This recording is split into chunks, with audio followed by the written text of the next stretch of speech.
भतीजी को कहा कि मेरे देश में जितनी भी बेटियां इस इंटरव्यू में आएंगी वो स्वयं ही मेरी भतीजी है, जिसकी योग्यता होगी वो उसमें आएगी। कांग्रेस की मौजूदा सरकार के बारे में कितनी निकम्मी है, कितनी असंवेदनशील है।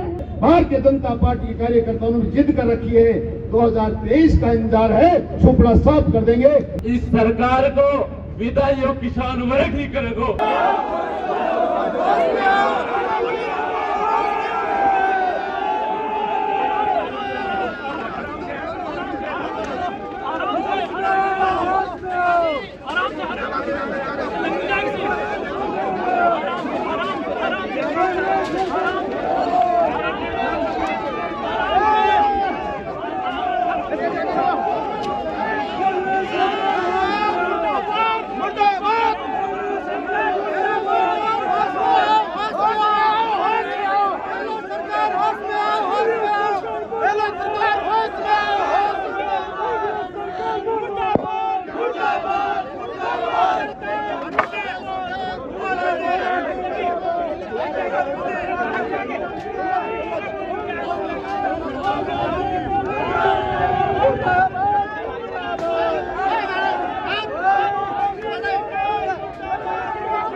सारा दर्शकों राम राम, मैं अरविंद और थे देख रहे हो खबरियो। आज पूछे आप झुंझुनू जिला का मैंने झुंझुनू जिला में आज भारतीय जनता पार्टी की जन आक्रोश एक महारैली को आयोजन किया गया है। तो अभी रैली पीरू सिंह सर्किलों चाल की कलेक्ट्रेट तक पहुंची है। कलेक्टर महोदय ने ज्ञापन दिया गया है, कांग्रेस सरकार के खिलाफ ज्ञापन दिया गया है। अभी पब्लिक है की बैरियर तोड़ने की भी काफ़ी प्रयास कराए गए हैं, लेकिन प्रशासन का पुख्ता जाप तो हो तो अभी बैरियर तो कौन तोड़ पाया। लेकिन अभी कलेक्टर साहब ने ज्ञापन जरूर दिया है और राजस्थान सरकार का प्रतिपक्ष नेता राजेंद्र सिंह राठौड़ की अध्यक्षता में मैंने यह रैली को आयोजन किया गया। हम कांग्रेस सरकार के खिलाफ यहाँ वहाँ घेराव कर रहे हैं, कलेक्ट्रेट में ज्ञापन सौंपेंगे। इसके लिए आप सभी इकट्ठे हुए हो, आपका भी हार्दिक स्वागत अभिनंदन है। सबसे ज्यादा बनाने वाले महान होते हैं, इसलिए आपका सभी का हार्दिक स्वागत है। और हमारे साथी पत्रकार महोदय,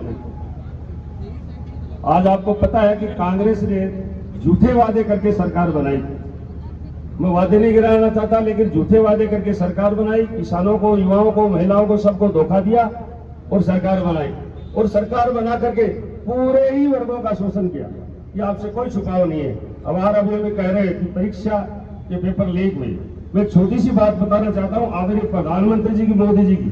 जब मोदी जी सबसे पहले प्रधानमंत्री बने थे, उस समय उनकी एक भतीजी आई थी और उसने प्रधानमंत्री जी को आकर के कहा कि मेरा नाम यह है, मेरा इंटरव्यू है इस तारीख को और आप मुझे इसमें सिलेक्शन करवाइए। आदरणीय मोदी जी ने क्या कहा और क्या किया? एक अंदर से लिफाफा लाया और उसमें 100 डाले या 1000 डाले, कितने डाले पैसे उसमें डाल करके, और भतीजी को कहा कि मेरे देश में जितनी भी बेटियां इस इंटरव्यू में आएंगी वो स्वयं ही मेरी भतीजी है, जिसकी योग्यता होगी वो उसमें आएगी। एक तक तो देश का प्रधानमंत्री ये कह रहा है और यहाँ पेपर लीक ही नहीं, आपको सब पता है नियुक्तियां भी जो पेपर की द्वारा हुई है वो किसकी हुई है, ये भी आपसे छुपा हुआ नहीं है। अब आप क्या चाहते हो इससे आपको देख लीजिए। युवाओं के साथ धोखा किया। आदरणीय प्रधानमंत्री जी ने युवाओं को आते ही सबसे बड़ा तोहफा दिया था और सब लोग इसको भूल गए। आदरणीय प्रधानमंत्री जो ही पहली बार शपथ ग्रहण करी उसके 1 महीने के अंदर अंदर युवाओं को, देश के युवाओं को ये सबसे बड़ा तोहफा दिया था कि आज तक जो भी युवा वर्ग, जो भी कोई फार्म भरेगा, परीक्षा का हो, चाहे किसी भी वैकेंसी निकली उसकी, किसी भी अफसर का हो, चाहे कर्मचारी का हो, कोई भी जो फॉर्म भरेगा उसका डॉक्यूमेंट्स कोड करेगा, अटेस्टेड युवा वर्ग खुद ही कैंडिडेट करेगा। और पहले युवा वर्ग आपको पता है अधिकारियों के पीछे पीछे घूमते रहते थे, वो सबसे बड़ा युवाओं बहुत सबसे बड़ा काम था। कांग्रेस की मौजूदा सरकार के बारे में कितनी निकम्मी है, कितनी असंवेदनशील है, कितनी नकारा है और किसी भी वर्ग का उन्होंने ध्यान नहीं रखा। आज राजस्थान की सरकार इस बात के लिए तैयार बैठी है कि आगे आने वाले 5 साल वो राजस्थान का नेतृत्व भारतीय जनता पार्टी को सौंपने के लिए बैठी है। और ये जो यहाँ कार्यकर्ता बैठा है बड़ा ही सबल है, बड़ा ही निडर है और ये भी तय करके आया है कि इस बार यहाँ झुंझुनू जिले में राठौड़ साहब सातों के सातों सीट भाजपा को मिलेगी। अगर आप हाँ कर रहे हो तो भारतीय जनता पार्टी, भारतीय जनता पार्टी। पीछे के मेरे मित्रों के हाथ मुझे नहीं दिखाई दिए। भारतीय जनता पार्टी। बहुत बहुत धन्यवाद। फलक की जिद है जहां बिजलियां गिराने की, फलक की जिद है जहां बिजलियां गिराने की, हमें भी जिद है वहीं आसियां बनाने की। एक कांग्रेस की सरकार जहां अन्याय, भ्रष्टाचार, कुशासन को लगातार बनाए रखना चाहती है, भारतीय जनता पार्टी के कार्यकर्ताओं ने जिद कर रखी है। 2023 का इंतजार है, सुपड़ा साफ कर देंगे। राम तो रूठ गो अब की बार, लेकिन राज भी साथ साथ में अपना बदलो निकाल रहा है। और कौन सा जन्म को बदलो निकाल रहे हो तो बेरों को नहीं, लेकिन आने वाला 2023 का दिसंबर के महीने इस सरकार को विदाई किसान वर्ग ही करेगा। ये बात से अगर सहमत होते तो जोरदार तालियां बजा करके आप। और आपने देखा युवा वर्ग के साथ मैं संपूर्ण जिले भर में युवाओं से बात की और बातचीत की तो पूछा, सभी युवाओं के साथ जिस प्रकार से कांग्रेस की सरकार ने छल किया है ये राजस्थान का युवा कभी भूलेगा नहीं।